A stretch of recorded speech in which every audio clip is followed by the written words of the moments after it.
Es interesante pensar que este barco fue construido en Inglaterra y terminó aquí en las costas del Estrecho de Magallanes, en el extremo sur de Chile. Hay que ver cuál es la historia detrás de esto.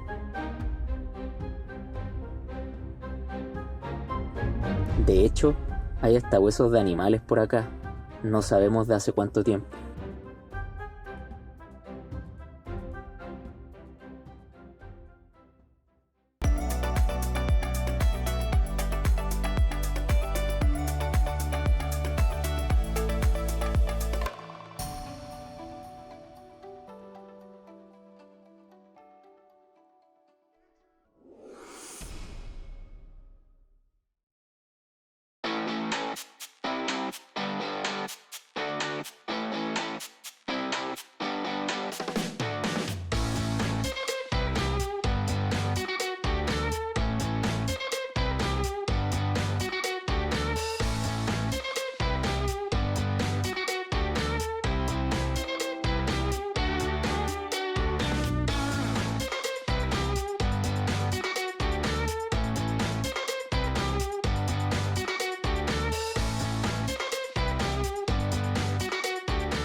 Hola.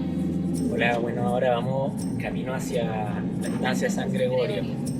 Así que es un lugar bien interesante que queda más o menos a 1 hora y media de Punta Arenas. Y bueno, de Puerto Natales como 4 horas y media más o menos. Bueno, sí. Ahí les vamos a ir comentando un poco de la historia. Sí. No había mucha información en realidad, pero esperamos que lo que les mostremos pueda servir de algo. Sí, y bueno, si no han visto el video de Puerto Natales, lo vamos a dejar acá arriba, donde hay información sobre ese lugar que también es bien bonito. Bueno, ese video es el inicio de esta serie de videos que vamos a hacer sobre la ruta del fin del mundo. Así que allá vamos. Sí, estamos a 1 hora y media. Sí, estamos recién saliendo. Estamos recién saliendo porque el Cristian se quedó dormido. No sé, es feriado. Sí. Ya nos vemos allá. Las estancias son espacios rurales que cuentan con una gran extensión de tierra y con un establecimiento central donde se realizan operaciones administrativas y también se vive y permanece. La estancia San Gregorio fue fundada en 1876 y es uno de los principales testimonios del modelo de gestión agroindustrial que representaron las estancias en la zona austral de Chile. La producción ovina de lana, cebo, carne y cueros fue por casi un siglo el principal recurso económico de la región. En el año 2001 fue declarada zona típica de la Patagonia. Esta estancia fue fundada por José Menéndez, que era un empresario español que se dedicaba al comercio, a la industria naviera y a la crianza de ovejas. Era conocido como el rey de la Patagonia por su enorme riqueza y también porque tenía propiedades tanto en Argentina como en Chile. Hasta el momento hemos visto que casi todo está cerrado con candado. No es muy posible entrar. Sí, lo otro es que está lleno de basura, casi todos los edificios. Sería interesante que hicieran algún tipo de museo acá con los edificios mejor cuidados y que diera un poco una idea más clara de cómo funcionaba o cómo era la vida en estas estancias.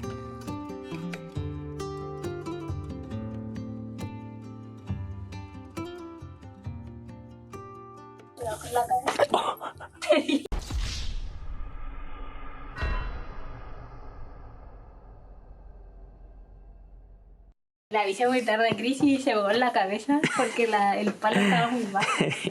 Pero bueno, no fue tan tarde.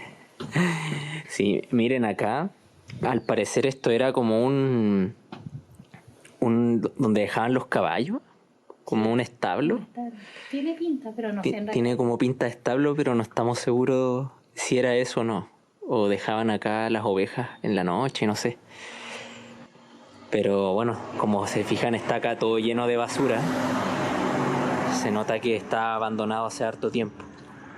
La intro, donde hizo la intro Chris, es el galpón de Esquila. No encontramos mucha información en realidad respecto a este lugar, pero dicen que lo ocupan en el verano para la esquila de ovejas, porque creo que todavía hay lana adentro. Entonces, esa es como una de las suposiciones. No es suposición, ¿o sí? Así que ahora vamos a ir a ver qué tal, qué encontramos. Miren, si se fijan, ahí todavía hay como restos de lana. Este es el galpón. Ahí está cerrada esa parte. Aquí estamos como en una parte exterior del galpón. Sí, en realidad no queremos entrar porque no queremos arriesgarnos a algo. Así, igual no, como que no hay por dónde entrar, no hay una entrada. Sí, está todo cerrado. Una de las principales características de las estancias es que son establecidas en planicies o llanuras. En particular, la estancia San Gregorio tenía todo lo necesario para que administradores, capataces y obreros vivieran ahí, como casas, enfermería, teatro, entre otros.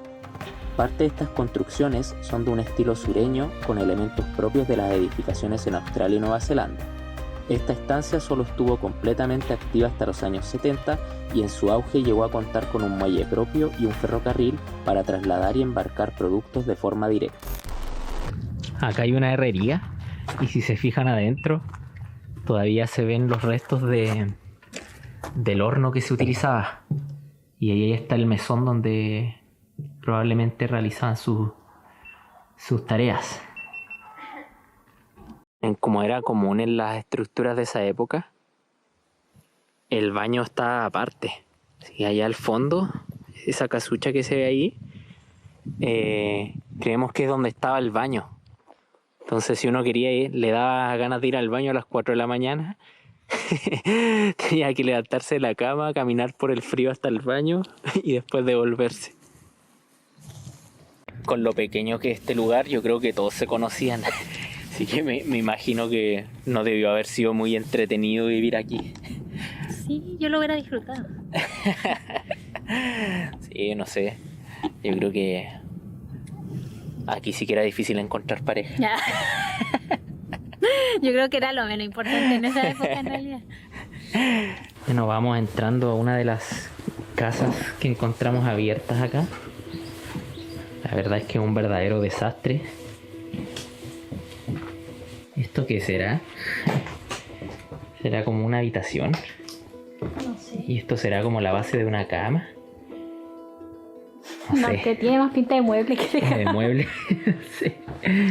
Mire, si ven, el piso está como medio terrible, así que no vamos a pasar por ahí porque si no capaz que nos hagamos famosos. ¿Y ese cuartucho de ahí para qué habrá sido? No sé, quizás no era una casa. A lo mejor era como un bar.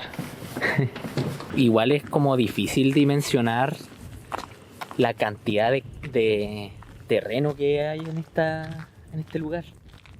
Entiendo que eran más o menos 90.000 hectáreas, para que se hagan una idea. Un campo de fútbol creo que tiene 1 hectárea aproximadamente. Entonces el terreno que hay acá es inmenso. Bueno, hemos hablado mucho en este video sobre José Menéndez y la verdad es que él igual tenía un lado oscuro, porque como él empezó a expandir sus tierras, llegó a un punto de que se topó con tierras que eran habitadas por los Selknam, que eran tribus indígenas que habitaban en esta zona. Entonces al final él fue partícipe de la matanza de esta etnia, ¿cierto? Y finalmente esta etnia desapareció. No fue el único participante, pero fue parte importante de eso. Ustedes se preguntarán cómo llegó este barco acá, por arte de mar. José Menéndez lo compró en 1892. Como les comentábamos al inicio del video, fue comerciante, muy conocido acá. Y este barco fue construido en Liverpool en 1884. Y esa es la razón de cómo llegó acá. ¿Y por qué lo compró? ¿Cuál fue la razón de este caballero? Era para abastecer a las principales estancias ganaderas, ¿ya? Porque en ese tiempo no habían caminos ni carreteras. Fue el primer vapor inscrito acá en Punta Arenas y desde 1933 se encuentra varado acá en el centro. La razón es porque, según lo que investigamos, fue a petición de José Menéndez. La otra tarea que tenía Amadeo era ayudar a encontrar barcos naufragados. Y también decirles que navegó durante mucho tiempo el Estrecho de Magallanes, Tierra del Fuego y otras islas australes. Bueno, al lado del Amadeo también está esta barca Ambassador, que fue construida en Londres, pero fue desechada en 1869.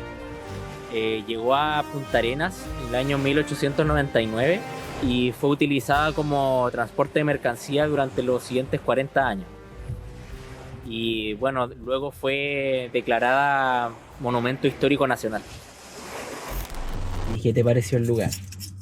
Me pareció bonito, pero está como muy abandonado. Falta como información para conocer un poco más, porque tampoco buscamos en internet como para poder entregarle un poco más de información a ustedes y no encontramos mucho. Sí, la verdad es que no hay como letreros explicativos dentro de los edificios que hay, entonces uno no sabe si era una casa, era un comedor, o era, no sé, un salón. Algunos sí tienen como el letrero de, por ejemplo, el galpón de esquí, Claro. la herrería, ¿cómo era? ¿Herrería? La herrería. Pero algunas otras no. Claro, pero es como el letrero que ya tenía en esa época, no es como un letrero explicativo del lugar y todo eso. Sí. Pero igual es interesante venir, aparte que el paisaje es bien bonito, queda justo a la orilla del Estrecho de Magallanes y están estos barcos antiguos ahí en la orilla que le dan un toque muy interesante al paisaje. Sí. Pero sí vale la pena pasar por acá, que si vienen a Punta Arenas pueden, nosotros lo buscamos en Waze, llegamos así y nos tomamos 1 hora y media. 1 hora y media. Tienen que buscar Estancia San Gregorio. Sí. Y queda como, o sea, si vienen de Puerto Natales igual hay un desvío hacia acá, y si vienen de Punta Arenas también. Hay como, está como entre medio en el camino entre Punta Arenas y Puerto Natales. Así que vengan, un buen lugar para venir a pasar el día y hacer algo distinto. Sí. Y esperamos que les haya gustado este video. Sí, suscríbanse al canal. Déjenos denle comentarios. Bueno, somos historiadores, así que Hacemos lo que se puede. sí, igual tratamos de hacer ahí una investigación, pero no encontramos mucho. Sí, así que bueno, activen la campanita igual para que se enteren de los próximos videos que subimos. Nos pasó, bueno, hace poco nos cerraron el canal, Ay, sí, pero lo recuperamos. lo recuperamos, así que Sí. en algún momento les contaremos esa historia. Bueno, si nos siguen en Instagram, probablemente ya Ya saben, ya saben. qué pasó. Así que eso, cuídense, que estén bien. Nos vemos.